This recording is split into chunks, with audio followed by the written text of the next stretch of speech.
J'avais envie de te poser une première question, Valérie, déjà de savoir comment tu en étais arrivée à nous créer justement ce documentaire de l'âme en fait. J'imagine que ça intéresse tout le monde de savoir comment tu en es arrivée là. Voilà. Ce film L'âme est le 3e d'une série. En fait, tout a démarré en 2014. Quand mon père est décédé, il y a eu énormément de phénomènes un peu paranormaux autour de sa mort. C'est-à-dire, j'ai reçu plein de signes de lui qui font que interpellée et que j'ai commencé à mener une enquête, notamment auprès de scientifiques. Et voilà, il y a eu toute une enquête. D'ailleurs, j'en ai fait un livre qui s'appelle « Les 3 jours et demi après la mort de mon père », qui parle justement de cette enquête, de tous les signes que j'ai reçus et de tout ce cheminement. Et je me suis aperçue qu'il y avait énormément de scientifiques, donc des neurologues, des cardiologues, médecins, psychiatres, physiciens, qui étaient convaincus qu'aujourd'hui, on a suffisamment d'éléments pour affirmer qu'il y a une partie de nous énergétique qui survit après la mort. Et j'ai fait ce premier film pour leur donner la parole, en fait, parce que c'est pas connu du grand public. Et ce premier film s'appelle « Et si la mort n'existait pas ?», où on est la science sur la vie après la mort, et qui fait vraiment un 360 degrés sur la vie après la mort, sur où en sont les études. Il est gratuit sur YouTube, pour ceux qui ne l'ont pas vu. Et puis ensuite, donc déjà à cette époque, je voulais faire quelque chose sur l'âme, parce que moi, l'âme, ça m'a apporté, me relier à l'âme, ça m'a apporté d'arrêter d'être dans ma tête et de descendre dans le corps, d'avoir un espace en moi qui est joyeux, parce que pour moi, l'âme, c'est de l'énergie d'amour, donc il y a un espace en nous, il y a une source d'amour en nous, à laquelle on peut apprendre à se relier. Et ça m'a apporté une sécurité, une confiance, un endroit où il n'y a plus d'angoisse, en fait, où il n'y a pas de peur, et qui, en plus, pour moi, l'âme, c'est quelque chose d'intelligent, de vivant, qui envoie des messages. Et ça donne aussi une direction. Voilà. Je pense que c'est utile dans cette vie.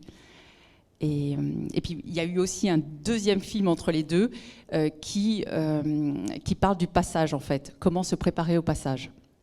Et si la mort n'était qu'un passage.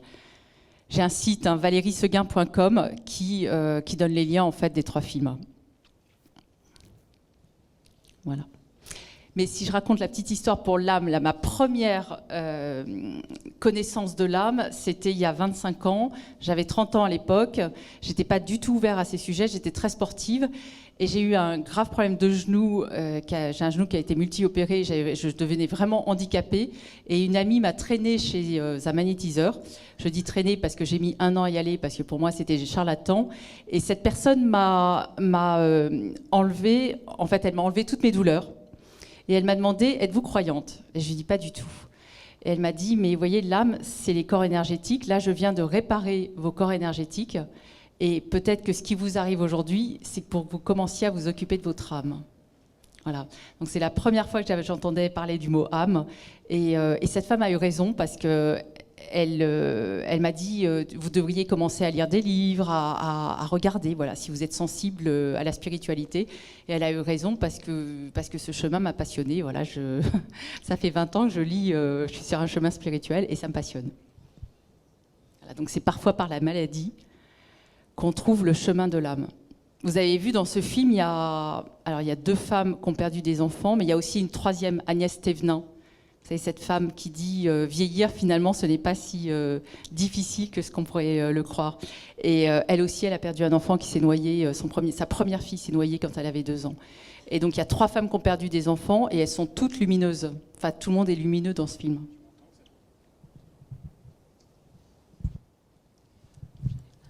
Pardon. Est-ce que vous avez des questions? Puisque l'idée, c'est aussi de pouvoir échanger, de vous permettre de poser des questions à Valérie, et puis tout à l'heure à Laurent Gounel et Arnaud Rioux. Ou des... Enfin... Tu te rapproches un tout petit peu parce que Je me rapproche un petit peu, ok. Pas particulièrement pour le moment, a priori.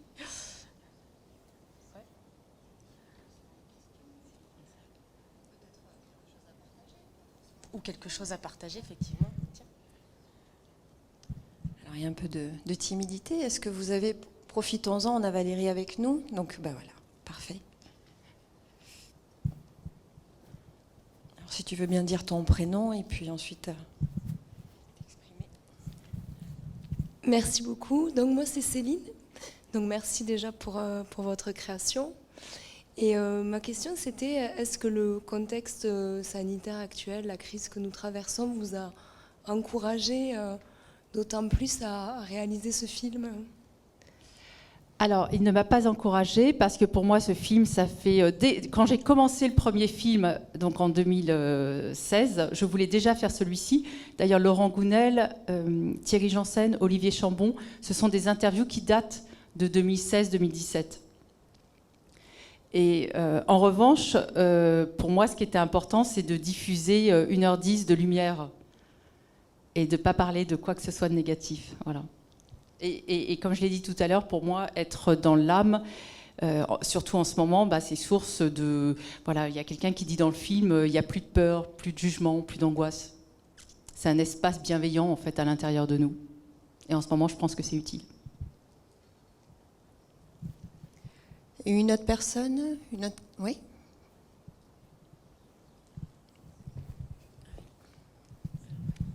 Donc, moi, je m'appelle Céline.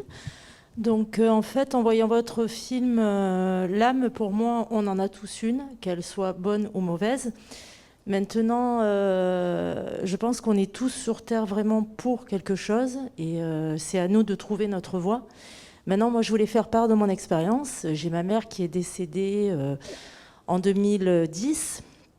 Ma sœur n'est pas du tout croyante, ne croit pas du tout qu'on ait une âme qui puisse en fait vivre en nous. Et en fait, moi, je lui ai ouvert l'esprit là-dessus. Quand ma mère est décédée, j'ai senti que son âme, en fait, avait quitté son corps, était partie. Donc j'ai expliqué ça à ma sœur, ça a été très compliqué pour elle à comprendre. Et quand c'est mon père, à son tour, qui est parti, ma sœur s'en est voulu, en fait, de l'avoir aidé. En fait, on va dire qu'il est parti plus rapidement que... Il est parti, on va dire, en une journée au lieu de partir sur 3 jours, parce qu'on l'a aidé, on va dire, par les médicaments à partir plus vite. Ma sœur s'en est voulu et en fait, je lui ai dit non parce que regarde, son âme est partie et il est parti heureux.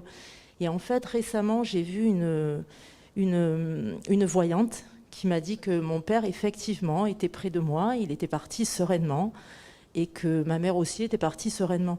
Donc je pense vraiment qu'il ne faut pas avoir peur de la mort et...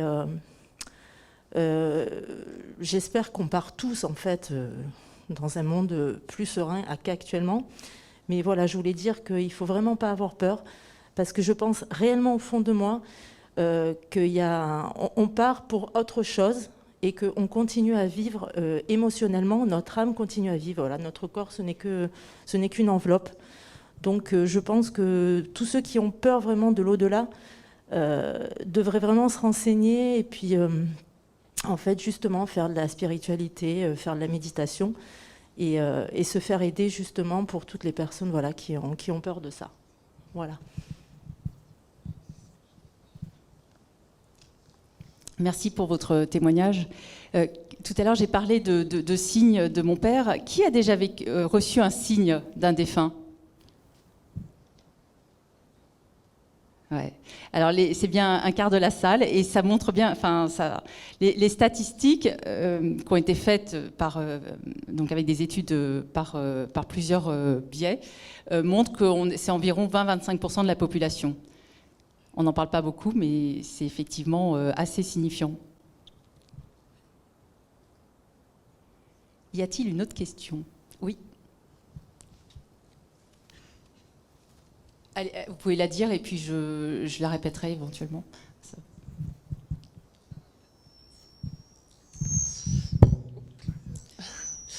Je vous remercie déjà parce que c'est magnifique. Et il y a quelque chose qui m'interpelle quand même dans ma recherche personnelle. Vous avez parlé du coup beaucoup d'amour et le fait de s'aimer soi-même et de par là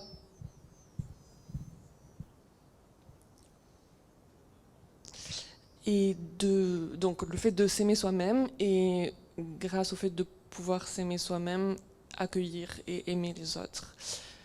Et je me demandais du coup comment vous considérez le fait d'être aimé aussi et de pouvoir accueillir l'amour des autres.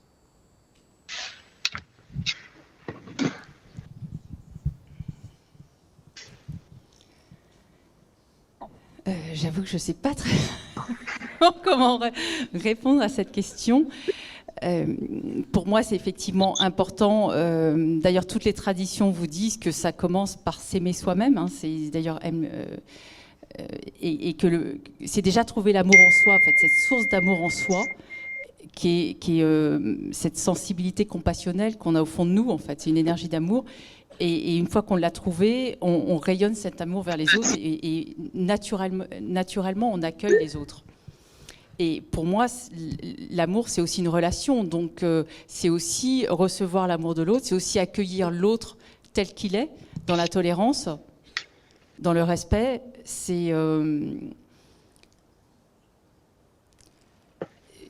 J'ai un petit peu de mal avec votre question parce qu'on a le sentiment que vous dites recevoir l'amour de l'autre, mais est-ce que c'est un amour qui vous envahit ou est-ce que c'est un amour qui est juste et qui vous va et qui est bien pour vous? Enfin,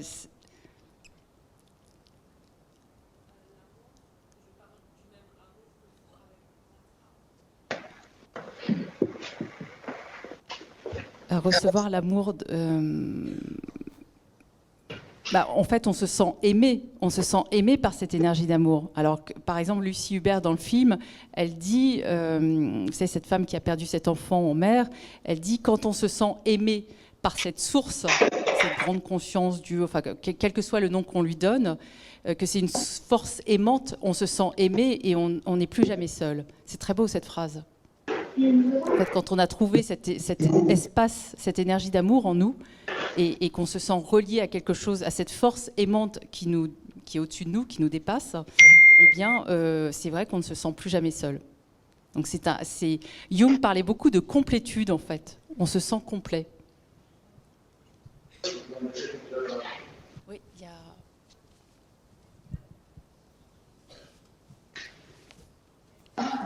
Papa, je peux lui dire qu'on est prête.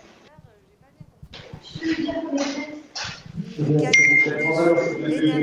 on peut le calculer de façon scientifique sur l'ordinateur, c'est ça? C'est des recherches qui sont faites, Oui, en Russie.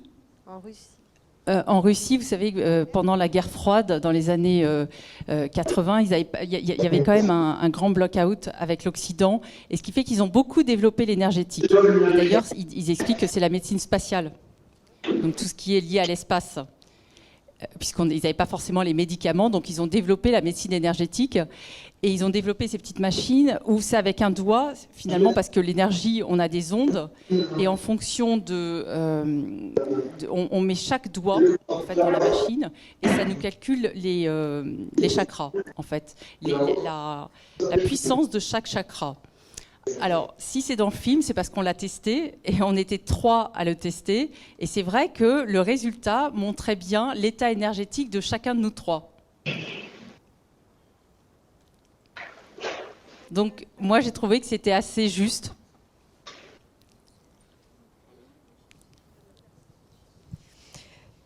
Une dernière question? Oui.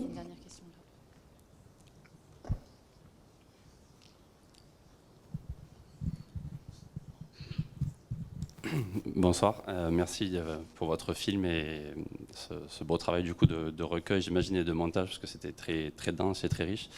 Alors, je ne veux pas amener de négativisme, mais une fois qu'on a dit tout ça, toutes ces belles choses, on est quand même obligé de les remettre dans un contexte, dans un environnement dans lequel on vit tous. Et il me paraît un paradoxe, c'est-à-dire qu'aujourd'hui, il y a certainement... un grand essor au niveau de tout le côté spirituel, développement personnel, etc. Enfin, en tout cas, c'est l'impression que j'ai, qu'il y a de plus en plus de personnes qui s'intéressent à tout ce domaine-là. Et à côté de ça, on vit dans un monde, peut-être il n'y a jamais eu autant de violence, d'opposition, de malades, de maladies, on va dire, enfin, en termes psychiques, etc. Et où on place aussi justement les jeunes générations très vite dans cet esprit un peu de concurrence, de trouver une place, enfin voilà, vous voyez de quoi je parle, de consommation et aussi de tout ça. On est plus connecté au téléphone qu'à soi et à tout ce numérique. Et du coup, voilà, ma question, c'est comment on peut être dans la transmission de ça, parce que là, je pense que nous, on arrive à s'intéresser à tout l'esprit au bout d'une certaine maturation, d'un certain temps, Et en fait, c'est la sensibilisation et l'apprentissage qu'on pourrait transmettre à toutes ces nouvelles générations. Et j'ai plutôt l'impression qu'on les amène à autre chose quand on les place de suite à l'école, justement, à des schémas de notes, etc., de concurrence, et comment on peut amener voilà, ces jeunes générations à prendre conscience de tout ça plus tôt pour construire un vrai changement sociétal, comme on le dit à la fin de votre film. Et qu'est-ce qui existe? Est-ce que vous savez justement des choses qui existent pour sensibiliser toutes ces jeunes générations? On l'a vu un petit peu à la fin. Là. Oui, il y a des kits. Jonathan, par exemple, propose des kits de méditation à l'école qui sont gratuits, qui peuvent être téléchargés par les écoles, par les instituteurs. Après, c'est à chacun de faire ce travail. Bien sûr qu'il y a des changements à faire dans la société, mais si déjà on est de plus en plus nombreux à incarner cet état d'amour, cet état paisible, cet état de complétude, et de vivre au présent et de ne pas être dans l'angoisse, de ne pas être dans la négativité, le jugement. Quand on est dans le jugement, finalement, on est dans l'ego, et c'est vraiment dans accueillir ce qui arrive. Parce qu'on dit que tout est juste, en fait, et en spiritualité, et que ce qui arrive aujourd'hui, peut-être que c'est aussi un moyen pour que finalement nous faire basculer vers autre chose. Donc c'est à chacun de nous d'incarner cette paix intérieure.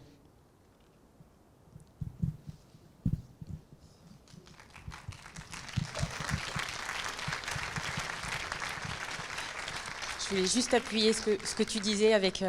ça me fait penser à une citation du Dalai Lama qui dit « Change un geste et tu transformeras une habitude. Change une habitude et tu transformeras un comportement. Change un comportement et tu transformeras une personnalité.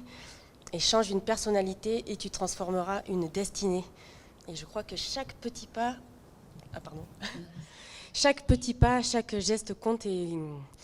Voilà, et ce soir, on est réunis, on a mis en place un tout petit projet. Au final, on est plus de 1000 et tout part de là, en fait, quoi. Voilà.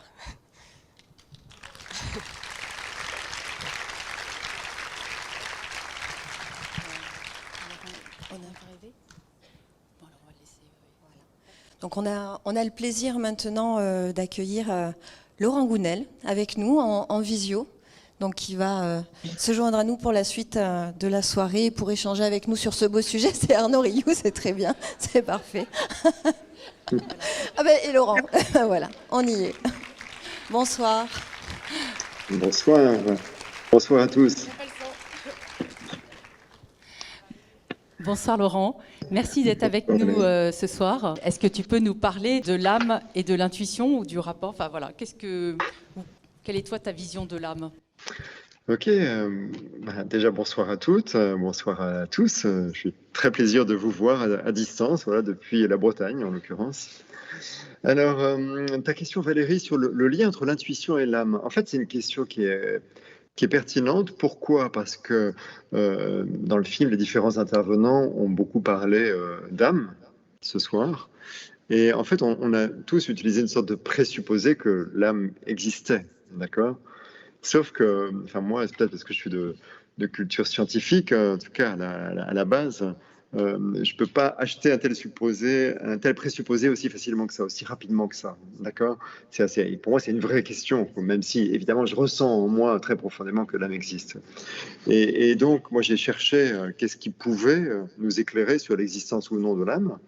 Et il y a deux choses qui me sont venues à l'esprit. D'abord, il y a les NDE, que tout le monde connaît, et les NDE, voilà, tendent par ces témoignages, vous avez tous entendu parler, hein, de personnes qui ont vécu des accidents qui les ont conduits aux frontières de la mort, ont toutes rapporté des témoignages qui vont dans le même sens. Et ce sens, c'est quoi? Eh bien, c'est un témoignage d'un bien-être, une sorte de tunnel avec une lumière merveilleuse au bout et un sentiment d'amour qui les inonde, d'accord?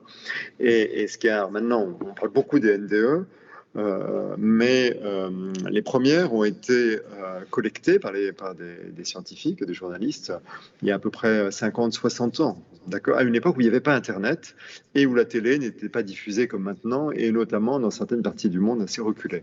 Or, les témoignages dans ces parties du monde de personnes qui avaient vécu donc, ces expériences étaient en tout point similaires aux témoignages qu'il y avait à l'autre bout de la planète, par exemple en Occident, d'accord, alors que ces personnes étaient issues de cultures différentes. Et pourquoi je dis ça? Parce que certains scientifiques ont tenté d'expliquer les NDE en disant c'est de l'imagination. Les gens sont sur le point de mourir, ils le savent, ils ont peur de la mort, et comme ils ont peur de la mort, ils s'inventent une jolie histoire pour se rassurer, en fait. Ce qui pourrait être en effet une explication. Sauf que il y a 60 ans, une fois de plus, pas d'Internet, très peu de télé, dans certaines parties du monde. Or, vous aviez des gens issus de cultures très différentes qui faisaient le même rêve, entre guillemets. Donc, il n'y a aucune raison logique pour qu'ils imaginent la même chose pour se rassurer face à la mort, étant issus de cultures parfois extrêmement différentes. D'accord ? Donc, ça, c'est le premier point, les N2. Et ensuite, eh bien, l'intuition. Alors, l'intuition, on en a un petit peu parlé pendant le film. On peut peut-être définir l'intuition, si vous voulez. L'intuition, c'est une capacité, c'est cette capacité qu'on a tous et toutes, capacité de recevoir une information qui n'est pas directement accessible par nos 5 sens. D'accord ? Donc quelque chose qu'on ne peut pas directement voir, ou entendre, ou sentir, goûter, toucher. D'accord ? Et néanmoins, l'information vient à nous. Et ça, c'est une capacité qu'on a tous. D'ailleurs, on peut faire un petit test dans la salle. Si, Emmanuel, vous pouvez me remontrer le visuel de la salle. Je vais vous poser une question. Qui parmi vous a déjà pensé à quelqu'un et au moment où vous pensiez à cette personne, le téléphone sonnait ou vous receviez un SMS et c'était la personne en question. Alors, je ne parle pas de votre maman qui vous appelle tous les jours. Vraiment un ami, peut-être, dont vous n'avez pas de nouvelles depuis un certain temps. Vous pensez à lui ou à elle et hop, voilà, le téléphone sonne, il y a un SMS. Alors, on lève la main. Qui parmi vous? Allez-y. Waouh! Ok, là, on est sur un bon 90-95%. Ok, ben, c'est juste de l'intuition. D'accord? Donc, ça veut dire que voilà, vous avez cette capacité en vous, comme on l'a tous. Quoi. Ok? Vous avez accédé à une information, alors vous n'aviez aucun moyen de savoir que cette personne, cet ami, tiens, je me retrouve dans les rochers de Fontainebleau, là. Je ne sais pas ce que Emmanuel le joue comme petit tour. Donc, vous n'aviez aucun moyen de savoir que c'était cette personne qui allait vous appeler. D'accord ? Alors, ça, c'est l'intuition. Quel est le lien entre l'intuition et l'âme ? Eh bien, pour vous répondre, il faut que je vous raconte une anecdote. D'abord, moi, je donnais une conférence à Paris en mars 2015 et un inconnu vient me voir à la fin de la conférence. Il me fait une proposition un peu étrange. Il me dit, voilà, je suis un spécialiste de l'intuition et plus précisément d'une méthode qui s'appelle le remote viewing, visualisation à distance en français. Et il me dit, je propose de vous initier, de vous former à cette méthode gratuitement pendant 3 jours, en tête à tête. Bon, alors moi je suis très curieux de nature, donc évidemment ça m'interpellait, ça m'intéressait. En même temps, je sais pas vous, mais moi quand un inconnu vient me voir et me propose de passer 3 jours en tête à tête avec lui, je suis un tout petit peu sur la défensive. Et puis j'étais très pris à ce moment-là, donc je botte un peu en touche. J'ai pas vraiment opposé une fin de non-recevoir, mais j'ai un peu botté en touche. Et sauf qu'il est revenu vers moi 3 mois plus tard. Donc on devait être au mois de juin 2015, juin 2015. Et donc, je loue une salle et on passe 3 jours ensemble et il m'initie à cette méthode. Alors, c'est quoi cette méthode? Il faut que je vous en dise quelques mots parce que si vous êtes comme moi de culture scientifique, vous pouvez douter de l'existence de ces choses-là. Cette méthode, en fait, c'est une méthode qui a été mise au point par un scientifique qui s'appelle Harold Puthoff. C'était un ingénieur. Et ça se passe où? Ça se passe en Californie dans les années 70. Il travaillait au SRI. Le SRI, c'est le Stanford Research Institute. C'est une émanation de l'université de Stanford, la prestigieuse université. Donc ce gars-là travaille là et il fait la rencontre d'un artiste. Un artiste qui s'appelle Ingo Swann. Et cet artiste a une capacité un peu spéciale. En l'occurrence, il est capable de décrire intuitivement un objet mystère qu'on lui cache dans la pièce à côté. Bon, ça surprend énormément ce scientifique, Harold Puthoff. Et puis il fait le test plusieurs fois. Il se rend compte que oui, ça marche en l'occurrence. Et à ce moment-là, ça le fascine et il se met en tête de creuser la question, donc de lancer un programme de recherche autour de cette capacité, vraisemblablement cet artiste. Et puis donc, il lance un programme, sauf que c'est dans le cadre de l'université, et pas n'importe quelle université. C'est du paranormal, donc c'est quand même mal vu dans le domaine académique, n'est-ce pas? Du coup, il a beaucoup de mal à réunir le budget. Il parvient tant bien que mal, suffisamment en tout cas pour lancer les recherches. Et puis, il réussit comme ça même à faire renouveler, mais il doit se battre chaque année, le budget pendant 2-3 ans. Et puis, au bout de 2-3 ans, il commence à avoir des résultats probants. Il se met même en tête de créer une méthode de façon à acquérir lui-même cette capacité et pouvoir la transmettre à d'autres. Et il fait quelques publications et un jour, on sonne à la porte du labo. Et vous avez 2 hommes en noir qui se présentent. Ça ressemble comme dans un film, mais je suis sûr que ça s'est passé comme ça. 2 hommes en noir se présentent et arborent un badge de la CIA. Et ils lui disent, écoutez, voilà, on s'est intéressé à vos travaux. Et on a lu vos publications, et ça nous intéresse, et même on vous propose de les continuer avec nous, c'est-à-dire sous l'égide de la CIA, et on vous les finance. Alors ça, c'était le mot magique pour lui, ce qui ramait tous les ans pour réunir ses budgets. Donc il accepte. Il accepte, sauf que les agents lui disent, alors, petite précision, à partir de maintenant, le projet est classé secret défense.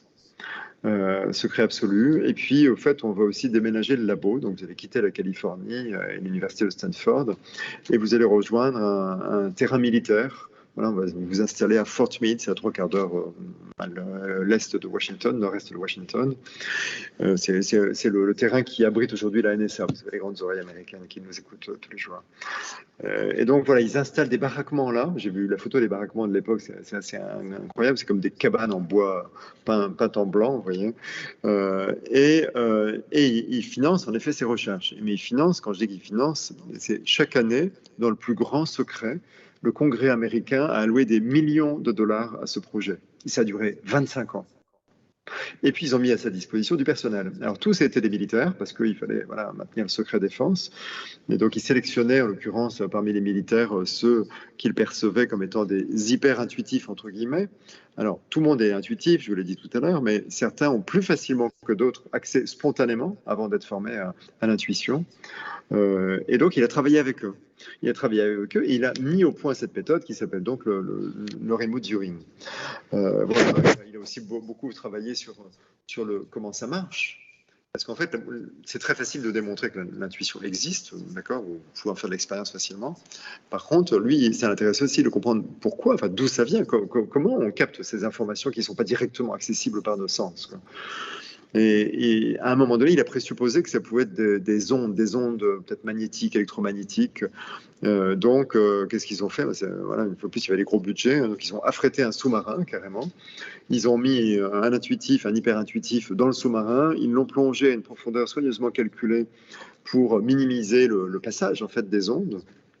Puis, ils ont fait des tests, quand même, comme ça, des tests intuitifs, sauf que ça a fonctionné. Ça fonctionnait, donc la conclusion était ça passe pas par des ondes, ça passe pas sous forme d'ondes en fait. Mais à ce jour, on ne sait toujours pas comment ça marche. Il y a des hypothèses, mais ça reste à l'état d'hypothèse, on n'a jamais pu les valider, d'accord. Donc scientifiquement, on ne sait pas comment ça marche. Parmi les hypothèses, il y a le fait que finalement on baignerait dans un monde d'information, l'information serait tout autour de nous, et puis parfois, par moment, elle viendrait en nous, d'accord. Apparemment, ça passerait par le subconscient et ça émergerait dans notre conscience. On arrive à l'âme dans une minute. Et donc voilà, ça remonterait comme ça. Ça, c'est une hypothèse. Il y a une autre hypothèse, celle de physiciens qui pensent, eux, que peut-être qu'il existe non pas un univers, celui que l'on peut percevoir nous-mêmes avec nos yeux et nos instruments de mesure, mais des multivers, d'accord, donc des univers parallèles dans lesquels la réalité apparaîtrait aussi. Et quand je dis la réalité, c'est aussi bien la réalité présente que la réalité passée et la réalité future. Et c'est là, mes amis, où nous allons en venir à l'âme. Pourquoi? Parce que quand je me suis formé donc, à cette méthode, alors qui est très très impressionnante, je peux vous raconter ma toute première séance. Je devais travailler sur un lieu mystère. Pourquoi un lieu? Parce que c'est assez facile de décrire un lieu, d'accord, plus qu'un événement ou une personne. Donc je travaillais sur un lieu mystère et donc le fameux instructeur, le fameux inconnu, avait pris la photo d'un lieu. Sans que je le voie, bien sûr, et il avait caché cette photo dans une enveloppe craft, parfaitement opaque, qu'il avait posée sur la table devant moi, sur le bureau. Et sans aucun indice préalable, je devais, en déroulant la méthode, je devais pouvoir décrire ce lieu, d'accord. Donc la méthode, elle est très structurée, c'est assez complexe, je la décris dans mon dernier roman, Intuitio, mais pour faire simple, l'intuition vient à nous, elle se manifeste dans le corps, d'accord. Ça commence dans le corps par des micro-mouvements. Alors chez certains, comme moi, ça va être plutôt dans le ventre, par exemple. Pour d'autres, ça va être des mouvements des mains. Il paraît que certains même ont des mouvements des cils. Enfin, ouais, ça varie d'une personne à une autre, mais ça apparaît dans le corps. et non pas dans la tête. Quand vous avez une intuition, quand vous pensez par exemple à votre ami qui vous appelle dans la seconde, vous pouvez croire que c'est né dans votre tête. Et en fait, non, pas du tout. C'est né dans votre corps et c'est remonté via apparemment le subconscient à votre conscience. D'accord, mais ça naît dans le corps. Et bref, toute la méthode consiste à canaliser ces micro-mouvements que l'on reçoit vers la main. Pourquoi vers la main? Parce que la main, c'est pratique, il suffit de l'équiper d'un stylo et puis vous pouvez partir en écriture automatique. Donc c'est ce qui va se passer. En fait, la méthode vous conduit à dessiner, non pas écrire, hein, mais dessiner, laisser partir votre main comme ça, faire un gribouillis qui a priori ne ressemble à rien. Et après, on vous fournit des clés de décodage qui sont des premières pistes pour approcher l'information que vous recherchez intuitivement, d'accord?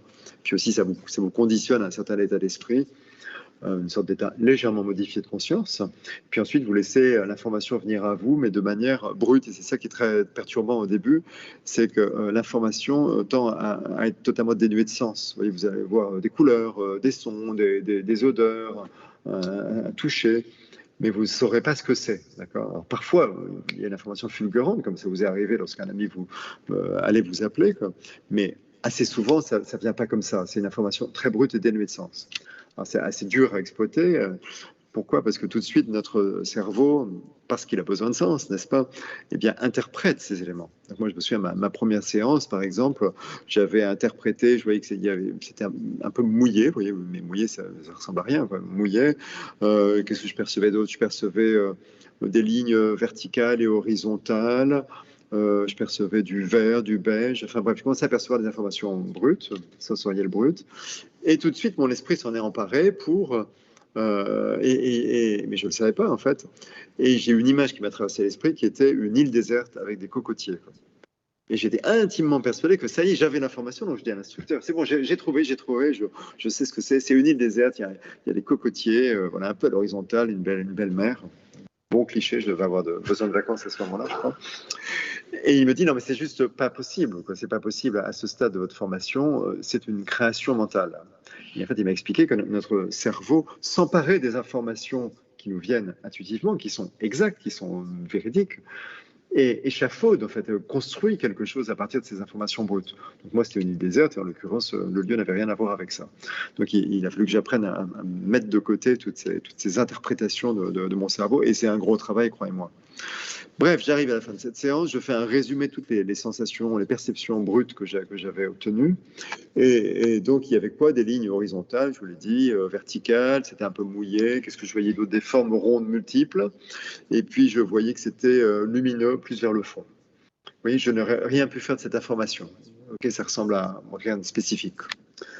L'instructeur ouvre l'enveloppe et il en sort la photo d'une cave d'affinage de fromage. Et là, pour moi, grosse déception. Là, je me dis, bon, bah, ça n'a pas marché. Je lui dis, d'ailleurs, je suis désolé, mais ça n'a pas fonctionné, quoi. Et il m'a dit, mais relisez votre résumé, quoi. Donc, je relis mes notes, ce petit résumé que je viens de vous dire, dont je me souviens encore 6 ans après. Et là, je trouve une description parfaite du lieu, quoi. Évidemment, les formes rondes, vous l'avez deviné, c'était des grands fromages. Les lignes horizontales, c'était des étagères. Les lignes verticales, les montants qui les tenaient, etc. Puis il y avait une petite flaque d'eau au sol et une lucarne dans le fond. Et là, quand je comprends que j'ai capté ces informations sans aucun indice et que ces informations décrivent parfaitement cette réalité de cette fameuse cave d'affinage de fromage, en fait, j'étais tellement secoué, ça heurtait tellement ma vision du monde, un peu trop cartésienne, que je me suis mis à trembler de tout mon corps, quoi. Ce qui venait d'arriver, pour moi, était juste impossible. Et pourtant, ça avait eu lieu, quoi. D'accord. Bon, maintenant, je suis habitué, j'ai beaucoup pratiqué, mais c'était hyper troublant, d'accord. C'est pas quelque chose qui vous semble naturel. Donc, voilà, j'ai continué de me former, puis 3 ans plus tard, j'y suis retourné quand j'ai décidé d'en faire un roman pour aller beaucoup plus loin. Et à un moment donné, on allait jusqu'à travailler sur des événements, non plus des lieux ou des objets mystères, mais des événements, donc des choses beaucoup plus subtiles. D'accord. Et donc, je vais vous raconter une session parce que vous allez voir le lien avec l'âme, selon moi.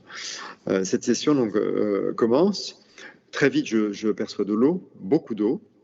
L'instructeur me demande quel goût elle a, et je m'en vois encore en train de tendre la main devant moi, et comme si je plongeais virtuellement mon doigt dans une eau qui évidemment n'était pas là, quoi, parce que j'étais dans un bureau, quoi, et je porte mon doigt à la bouche Et très naturellement, je réponds salé, c'est évident. Moi, j'en étais à un stade de ma formation où j'avais complètement appris à lâcher prise. Je ne me posais plus de questions, je ne cherchais plus à comprendre. Je recevais bêtement, entre guillemets, c'est vraiment ce qu'il faut faire, l'information. D'accord ? Donc, je tends ma main, je goûte, salé. Ok. Ça continue, je perçois des gens, et puis je perçois du bruit. Et au bout d'un moment, je comprends que ce bruit, c'est de la musique. Et puis, je vois que ces gens bougent. Ils bougent, et donc je comprends qu'ils dansent, quoi. Il y a de la musique, une danse, donc c'est la fête. C'est la fête, puis en effet, je perçois des odeurs de nourriture, de très bonnes odeurs de nourriture. Voilà, c'est la fête, bon, très bien, des gens qui font la fête au bord de l'eau, beaucoup d'eau. Et puis, je commence à percevoir des émotions, et là, c'est complètement dingue. Des émotions, et je sens de la peur. Et à ce moment-là, je dis à l'instructeur, bon, bah là, je pense que là, je dois me tromper, puisque, a priori, quand on fait la fête, on n'a pas peur, n'est-ce pas ? Ou à l'inverse, si on est dans un état de peur, ben, on n'a pas envie de danser, on ne fait pas la fête. D'accord ? Et à ce moment-là, il me révèle l'événement en question. Et l'événement en question, c'était quoi ? C'était l'arrivée de Bougainville à Tahiti. Sauf que moi, ma culture historique sur ce point était assez limitée. Donc il a fallu qu'il me raconte en détail cet événement. Donc il m'explique que Bougainville était arrivé donc à bord d'un navire, mais qu'il n'était pas le premier occidental à débarquer à Tahiti. Il y avait eu auparavant les Anglais. Et qu'avaient fait les Tahitiens ? Eh bien, en fait, ils avaient, paraît-il, sauté à bord de leur pirogue pour partir à l'assaut du ou des navires anglais. Et puis, ils ont commencé à les attaquer à coups de pierre. Ils ont jeté des pierres contre le navire. Puis, évidemment, les Anglais ont répondu avec leurs canons, quoi, donc à coups de boulets de canon. Donc, ça a été un massacre. Et les Tahitiens, on peut le comprendre, ont gardé un très mauvais souvenir. Et donc, quand ils ont vu, quelque temps plus tard, un autre navire occidental, les Français, cette fois-ci avec Bougainville à bord, apparaître à l'horizon et se diriger vers leur île, eh bien, ils ont eu très, très peur. Ils ont eu très peur et ils se sont dit, il ne faut pas qu'on commette la même erreur que la dernière fois. Il faut qu'on trouve quelque chose. Ils sont créatifs, on va faire autre chose, sinon on va se faire massacrer une fois de plus. Et là, ils ont eu l'idée d'organiser une fête pour bien accueillir ces étrangers dans l'espoir de les amadouer, quoi, et d'être épargnés. Quoi. Donc, ils ont fait une fête, mais c'est la peur au ventre qu'ils dansaient. Quoi. Et quand j'ai découvert le résultat de cette session, je me suis dit, mais attends, là, c'est un événement qui a eu lieu il y a 200 ou 300 ans, je crois que c'est au XVIIe siècle, et à l'autre bout du monde. D'accord ? Moi, j'ai fait cette expérience à Paris, et donc c'était à Tahiti, donc à l'autre bout de la planète, et il y a 3 siècles. Donc, comment je peux avoir des informations ? Et ce qui m'a traversé l'esprit à ce moment-là, c'était que, et c'est la seule explication que je trouve d'ailleurs, c'est que ma conscience, c'est drôle parce que je montre ma tête, hein, alors pour moi elle n'est pas là, mais ma conscience s'est déplacée dans le temps et dans l'espace pour capter ces informations, voilà, le goût de l'eau, l'odeur des victoires, la musique, et puis les émotions de ces gens, et pour moi c'est une preuve que notre conscience, notre âme, pour moi c'est synonyme, mais ne sont pas des sous-produits du cerveau, comme le croient certains scientifiques. Certains scientifiques vous disent, ben voilà, la conscience apparaît avec la complexité du cerveau. Donc plus vous avez un cerveau complexe, plus vous avez un niveau de conscience élevé, ce qui explique que vous ayez une conscience supérieure à celle d'une mouche, même si je ne sais pas comment on peut mesurer le niveau de conscience ni d'un individu ni d'une mouche. Mais bon, en tout cas, voilà, ça c'est une explication de certains scientifiques. D'autres ont une vision plutôt bouddhiste, entre guillemets, à savoir que l'âme existerait avant le corps, finalement, et donc c'est une vision d'incarnation, hein, pas forcément de réincarnation, d'ailleurs on ne sait pas s'il y aurait plusieurs vies, mais en tout cas d'incarnation dans un corps, et ce qui permettrait à l'âme, manifestement, de pouvoir effectuer un certain nombre de choses, de pouvoir agir, parce que c'est ce que nous permet un corps, n'est-ce pas ? C'est agir dans le monde pendant un certain temps, dans la durée de cette vie terrestre. Donc moi, évidemment, après avoir vécu ces expériences d'intuition, je ne peux que rejoindre cette vision plutôt bouddhiste de l'âme, à savoir je ne peux plus croire une seule seconde que ma conscience, mon âme, soit juste enfermée dans ma boîte crânienne. Et pour moi, c'est pas possible. C'est pas possible parce que je n'aurais pas pu avoir ces informations provenant de l'autre bout du monde il y a 3 siècles. Vous voyez Merci Laurent. Oui, Valérie. Pour ces éclairages. On a une question très intéressante qui vient de Sylvie, qui est en ligne, Ok. qui demande comment savoir si le message intuitif ou si le message qu'on obtient vient de l'âme ou du mental ou de l'ego? Bah alors c'est assez simple. C'est simple avec la pratique. Si ça vient de l'ego, donc du mental, hein, bah ça vient de la tête là pour le coup. D'accord, c'est une création mentale. On réfléchit, on imagine un truc.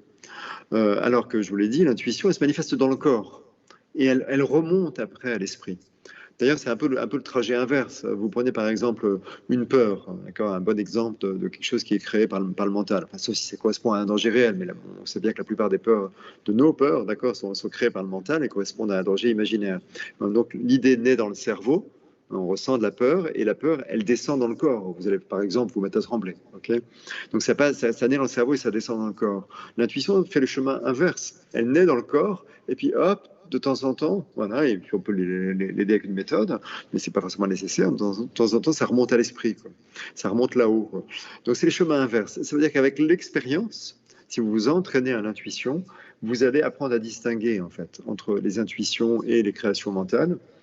Parce que vous allez ressentir les intuitions. Et en fait, avec l'expérience, quand une intuition vous vient, vous savez que c'est une intuition. Donc, c'est la vérité, parce que la définition d'une intuition, c'est l'information réelle, c'est la réalité que vous captez, d'accord? Donc après, c'est très facile. Voilà, l'intuition, vous la ressentez et vous avez l'intime conviction que c'est ça. Il n'y a pas de doute possible, d'accord? Le téléphone sonne, vous savez qui c'est. Il n'y a pas la place au doute, quoi. Vous le savez. Et vous avez raison, c'était l'intuition, d'accord? Si vous cogitez en vous disant, bon, qui est-ce qui m'embête à cette heure-ci? C'est peut-être ma mère, ma voisine ou je ne sais qui. Là, c'est évidemment du mental, c'est pas de l'intuition. Mais la sensation est très différente dans le corps, quoi. Merci Laurent pour cette réponse. Est-ce qu'il y a une question dans la salle pour Laurent?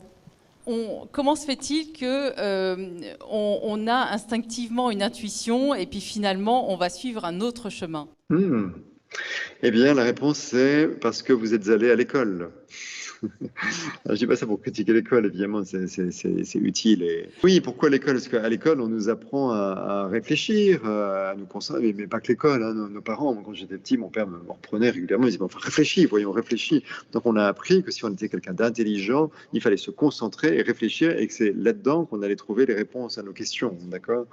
Donc c'est pour ça qu'en effet, comme le dit la personne qui pose la question, quand on a une décision à prendre, assez souvent, en fait, vous avez la réponse qui vous vient intuitivement. Et vous sentez, et vous dites, ah, ma petite voix me dit que... Et puis après, vous vous dites, non, je vais faire comme on l'a appris à l'école ou comme mes parents m'ont appris, donc je vais réfléchir. Puis là, vous allez peut-être, je ne sais pas moi, lister des critères, les hiérarchiser, les pondérer, et puis prendre une décision rationnelle, n'est-ce pas? Et puis assez souvent, ou parfois, ça s'avérera une mauvaise décision, et vous vous direz, oh bah zut, alors pourquoi j'ai pas écouté ma petite voix? La petite voix, c'était l'intuition. Et le reste, c'était vraiment de l'ordre du mental. Alors, je ne suis pas en train de dire qu'il ne faut jamais réfléchir, hein, c'est utile de réfléchir naturellement. Et c'est même pas un mais, hein, c'est moi, depuis que j'ai découvert l'intuition, donc depuis 6 ans, maintenant, quand j'ai une décision à prendre, c'est à peu près tous les jours comme tout le monde, la première chose que je fais systématiquement, pourtant je suis quand même plutôt cérébral à la base, hein, mais la première chose que je fais, c'est de me dire, ok, comment je le sens? Ok, une décision à prendre, comment je le sens? Qu'est-ce que je ressens par rapport à ça? Parce que je sais que la vérité, elle est là. Et après, je peux réfléchir, etc. Oui, mais comment je le sens? Et je peux vous raconter plein d'exemples à ce sujet. Je vais peut-être choisir pour vous raconter un. Je peux vous raconter, par exemple, ce livre, Intuitio.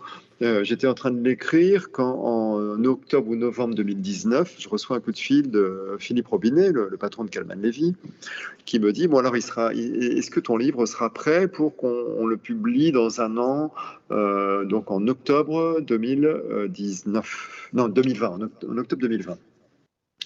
J'avais publié tous mes derniers livres en octobre, donc il y avait une certaine logique, puis les éditeurs aiment bien, je trouve ça avant Noël, il paraît que c'est une bonne période. Enfin bref, donc ils me disent qu'il sera prêt pour une parution en octobre 2020. Je lui dis oui, il sera prêt. Et puis j'avais à peine dit ça que je ressens en moi quelque chose de très très lourd, hein, comme un poids et une lourdeur, mais c'était négatif, quoi, mais quasi instantanément.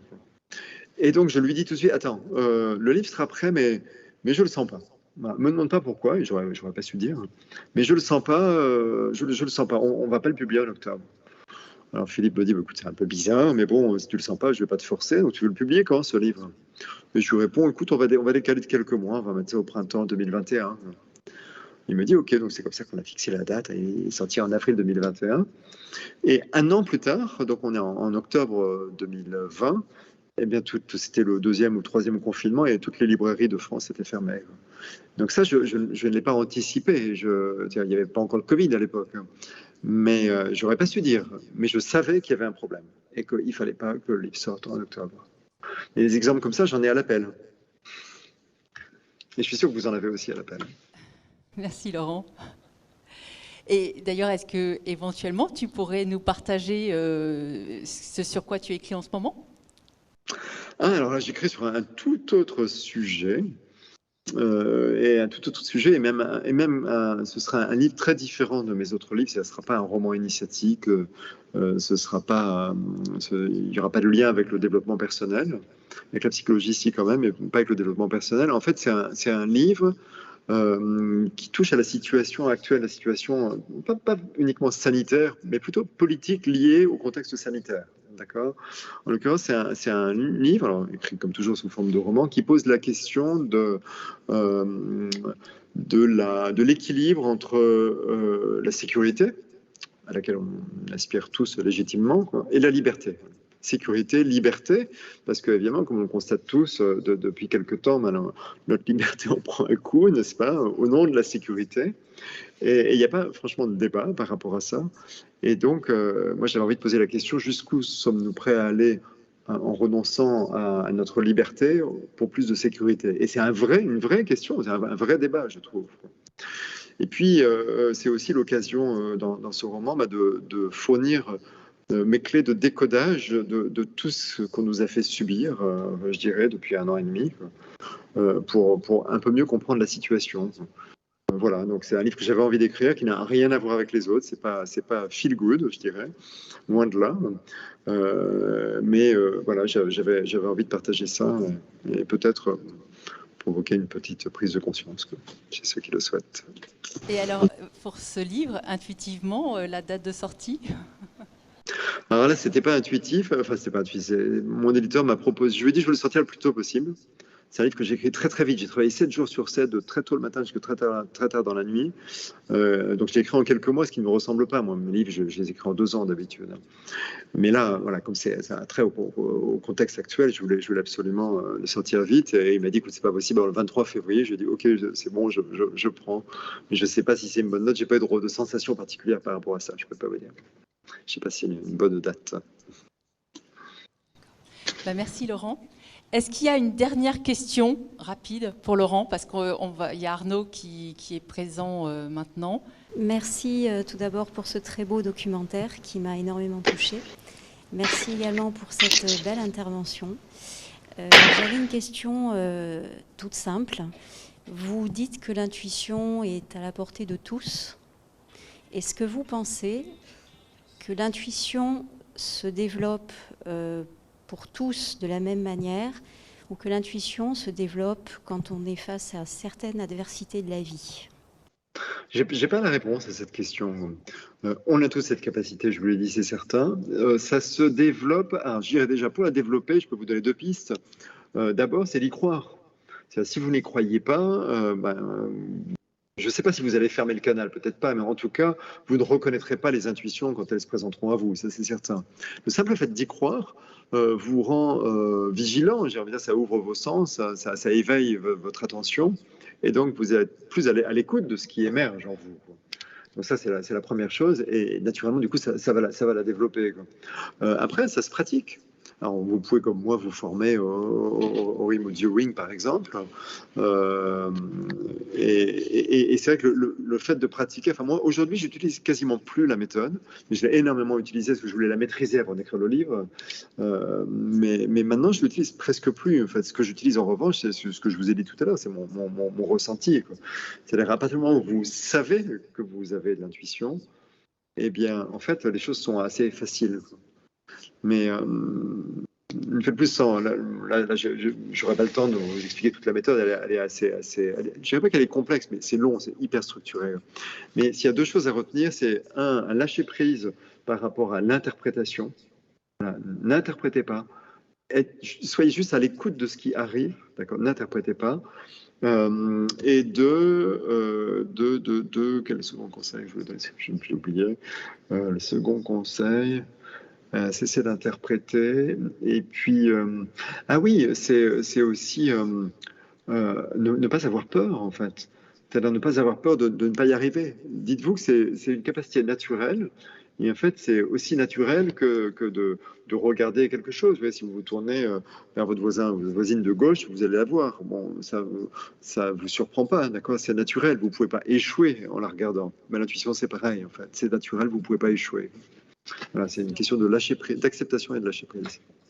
Bon, merci Laurent d'avoir été avec nous et d'avoir... C'est un plaisir, Valérie. Merci à tous. Merci et bonne fin de soirée. Bonjour Arnaud. Bonsoir Valérie, bonsoir à vous tous. Je vous vois, bonsoir, vous êtes là. Heureux de vous voir, ça me fait plaisir de voir toutes ces belles âmes réunies et je souhaite la bienvenue à toutes ces belles âmes. Alors, je voudrais juste préciser pourquoi Arnaud est présent ce soir alors que Arnaud n'est pas dans ce film. Il y a un mois, j'ai passé 3 jours merveilleux chez Arnaud en retraite où nous avons parlé beaucoup d'âmes pendant ces 3 jours. Et je lui ai proposé d'être dans le prochain film parce que je pense que Arnaud a toute sa place dans un film sur l'âme et sur l'invisible. Et comme il y avait cette soirée ce soir, et Muriel connaît bien aussi Arnaud, eh bien on s'est dit que ce serait sympathique que Arnaud soit présent également ce soir. Et Arnaud a accepté. Voilà. Et Arnaud, moi j'ai une question à te poser. Quelle est ta relation à l'âme? Comment est-ce que toi tu te relies à ton âme? Je voulais te remercier d'avoir réalisé ce film. Je voulais remercier aussi toute l'équipe qui a organisé cette soirée. Je voulais vous remercier à vous d'être tous à Montpellier ce soir et puis en différé pour regarder sur la chaîne YouTube, parce que c'est déjà un cadeau qu'on se fait ensemble. Moi, la relation avec l'âme, depuis que je suis enfant, je me pose pas la question en fait. J'ai toujours alors je l'ai entendu plus tard cette phrase, mais cette phrase de Teilhard des Chardins qui dit « On n'est pas sur la terre pour vivre une expérience spirituelle, on est sur la terre pour permettre à notre âme de vivre une expérience temporelle. » Et c'est complètement différent. Quand j'ai entendu cette phrase, ça m'a complètement confirmé ce que je ressens depuis enfant, c'est-à-dire que l'âme est venue s'incarner sur la terre pour expérimenter, pour s'amuser, et surtout elle est venue sur la terre pour évoluer.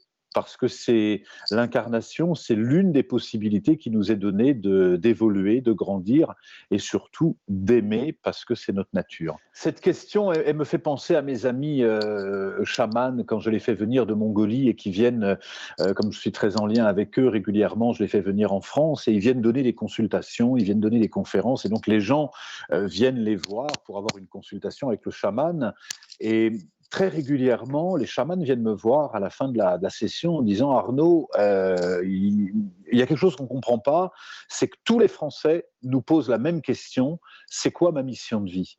Mais qu'est-ce qu'ils veulent savoir? On ne comprend pas la question. » Et ça me montrait à quel point il peut y avoir un gap entre notre vision de l'âme et la vision peut-être des chamans mongols ou d'autres cultures, d'autres populations. J'aimais bien ce que disait Laurent Gounel sur l'intuition.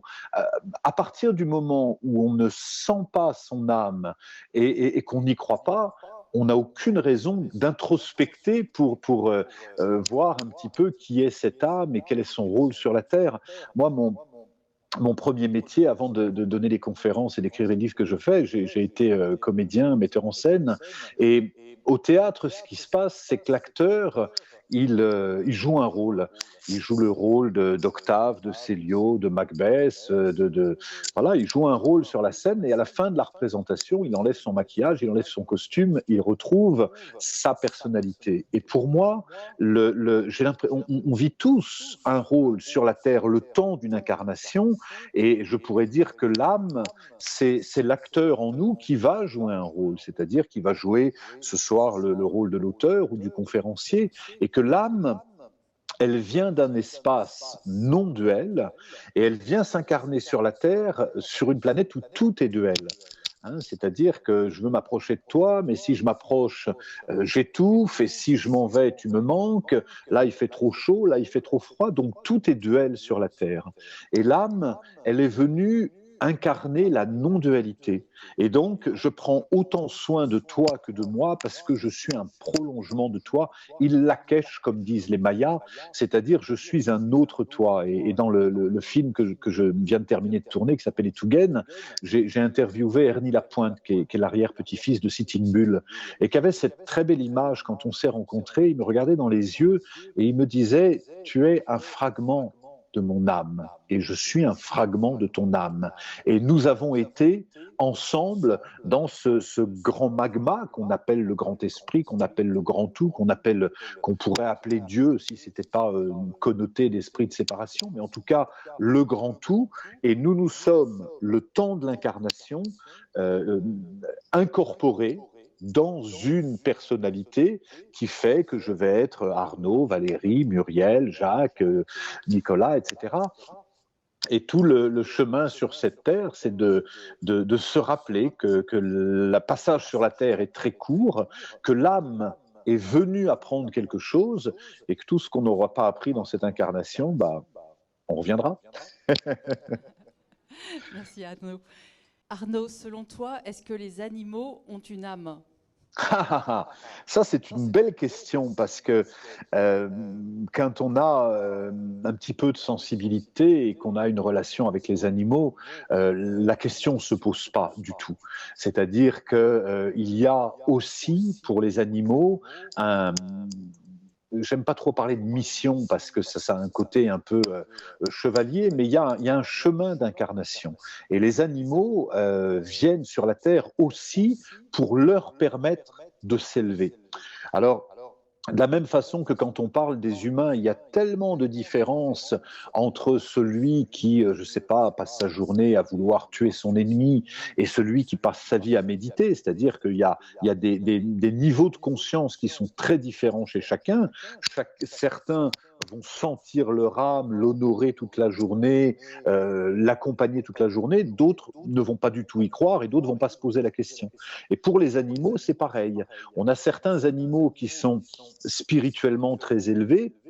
Je pense, même si ce n'est pas une généralité, aux chats, je pense aux chiens, je pense aux chevaux, aux baleines et aux dauphins, notamment, mais il y en a d'autres, notamment les abeilles, les fourmis, qui ont réellement un rôle, mais là c'est une âme collective pour les abeilles et les fourmis. C'est-à-dire que les abeilles et les fourmis n'ont pas une âme individuelle, elles se relient à ce qu'on appelle le deva collectif des fourmis ou des abeilles, alors que les chats, les chiens, les chevaux ont vraiment une âme. Et je voudrais vous raconter une histoire qui me vient il y a des années de ça, alors qu'on recevait un grand lama tibétain qui venait de Delhi et donc qui venait donner des enseignements à Paris. Et on le reçoit dans un centre tibétain et là il y avait le maître tibétain, français de lignée tibétaine qui était là et qui avait un chat siamois, qui avait une personnalité assez forte. Vous savez, les siamois des fois nous regardent et dès que le lama rentre dans la pièce, le chat lui saute dessus et le griffe. Et il est dit que quand on fait couler le sang du lama, on est amené dans des incarnations futures à se réincarner dans des incarnations inférieures. Et donc on est tous très embêtés avec ça. Le lama dit c'est pas grave, c'est pas grave, juste un peu de sang, c'est pas grave du tout. Mais il nous donne un enseignement. 1 an après, le même lama revient pour donner un enseignement toujours au même endroit. Il sonne à la porte et le chat passe par le balcon et saute du 10e étage et se tue. Et on était tous traumatisés par rapport à ça. On est allé chercher le chat, on lui a ramené au lama, qui dit c'est probablement un moine d'une ancienne vie qui s'est incarné dans cette vie-là en tant que chat, parce souvent on dit que les humains sont une espèce plus évoluée que les animaux, mais on peut vivre sur la Terre plusieurs vies d'humains et à un moment donné décider de venir comme un animal pour acquérir, je fais un peu le lien avec les animaux de pouvoir, les animaux totems, et on va, avant de s'incarner, vivre une vie d'aigle ou de dauphin pour développer une qualité qui va nous servir dans l'incarnation suivante. Donc oui, les animaux ont une âme, et cette même âme peut s'incarner en tant qu'animaux ou en tant qu'humains. Les végétaux aussi ont une âme. Les végétaux aussi ont une âme. Tu veux développer sur les végétaux? Ah, ça ouvre à des perspectives. Hein. Alors, il y a une question. Monsieur? Oui, moi j'ai une question pour vous deux d'ailleurs. Dans le documentaire, il y a des personnes qui ont vécu des épreuves douloureuses de perte d'enfants. Et vous disiez qu'il il y avait une lumière chez ces personnes-là encore plus brillante peut-être. Et moi-même, j'ai traversé une nuit noire de l'âme. Et ma question serait, est-ce que pour être plus proche de son âme, pour la rencontrer, il faut avoir vécu une épreuve douloureuse et éprouvante, ouais. Non, on peut avoir la grâce de rencontrer son âme sans vivre d'épreuves. En revanche, les épreuves permettent quoi? Permettent d'ouvrir notre cœur. Et la rencontre avec l'âme fonctionne avec l'ouverture du cœur. Et c'est ce qui fait que souvent, des épreuves vont nous permettre de rencontrer notre âme ou de retrouver notre âme. Et c'est ce qui fait que oui, dans le film, beaucoup, je pense à Agnès Thévenin ou d'autres, ont vécu des expériences très difficiles, mais peut-être que sans ces expériences, elles n'auraient pas vécu cette vie tellement plus lumineuse, tellement plus riche, tellement plus spirituelle aussi, spirituelle n'étant pas religieux, mais tellement plus large, parce que sinon, elle n'aurait vécu la vie que peut-être d'un personnage sur une scène de théâtre, sans prendre conscience que l'acteur, c'est ce qui fait que certaines blessures sont douloureuses, bien sûr, pour la personnalité, mais pour l'âme, ça peut être un cadeau. En disant ça, je pense à mon amie Marie-Lise Labonté qui dans les grandes épreuves qu'elle a vécues sur la Terre, elle a perdu son époux le soir de Noël, qui a été tué par un cambrioleur, et c'est probablement l'une des épreuves qui l'a le plus transformée et qui lui a permis à elle de découvrir l'immense rayonnement de son âme. Donc ce qu'on n'apprend pas par la douceur, oui, on peut l'apprendre par la douleur. Je vais également répondre, puisque vous souhaitiez que je réponde. Personnellement, moi, ma mère qui est décédée quand j'étais petite, et j'étais donc carapacée. Et c'est par l'épreuve, c'est en vivant une épreuve que toutes mes carapaces ont lâché. C'est ça. Et j'ai accédé en moi, je dirais, au cœur profond et à mon âme. Mais sans cette épreuve, je pense que je n'aurais pas fait tomber les forteresses en fait que j'avais en moi. Donc oui, l'épreuve peut être bénéfique. Maintenant, ça pourrait être évité. Vous parliez tout à l'heure d'enfants, comment éveiller des enfants. Peut-être que si on commence un chemin tôt et qu'on s'ouvre, on peut certainement éviter des épreuves. Mais certains chemins de vie montrent que la plupart des gens lumineux dans le film, ce sont des gens qui ont vécu des épreuves. Et qu'on fait un chemin. C'est vrai que ça permet une remise en question quelque part. Ouais. Et la maladie aussi. Bon, merci Arnaud. Avec plaisir.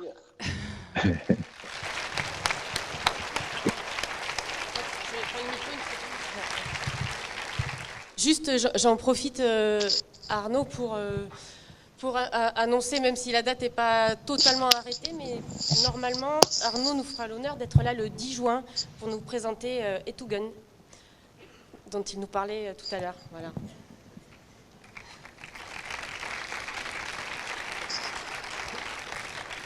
Je viendrai vous voir à Montpellier. On a évoqué avec Muriel le mois de juin et c'est fort probable parce que le film est terminé, que ça fait 3 ans et que ça a été pour moi l'un des chemins d'initiation les plus forts de ma vie, tant ça a été transformateur de rencontrer tous ces chamans, tous ces lamas partout dans le monde et je suis vraiment très très impatient de vous le présenter.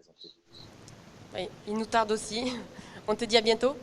À très bientôt. Merci encore à chacun, merci à chacune, merci à vous Valérie, Muriel, toute l'équipe et merci à vous dans la salle et merci à vous sur YouTube.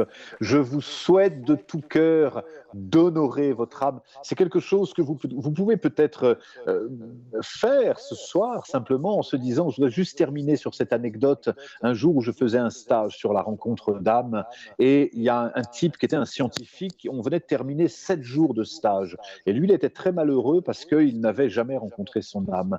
Et je propose au dernier moment d'écrire une lettre à son âme qui commence par âme, chère âme et d'écrire tout ce qui vient. Et ce type scientifique se laisse aller à l'expérience et d'un seul coup se met à pleurer et il pleure comme un enfant en disant « ça y est, je viens de rencontrer mon âme, je croyais que j'en avais pas ».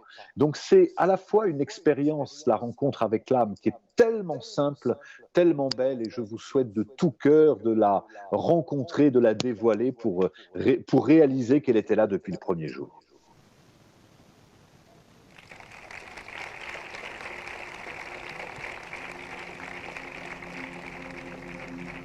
Merci.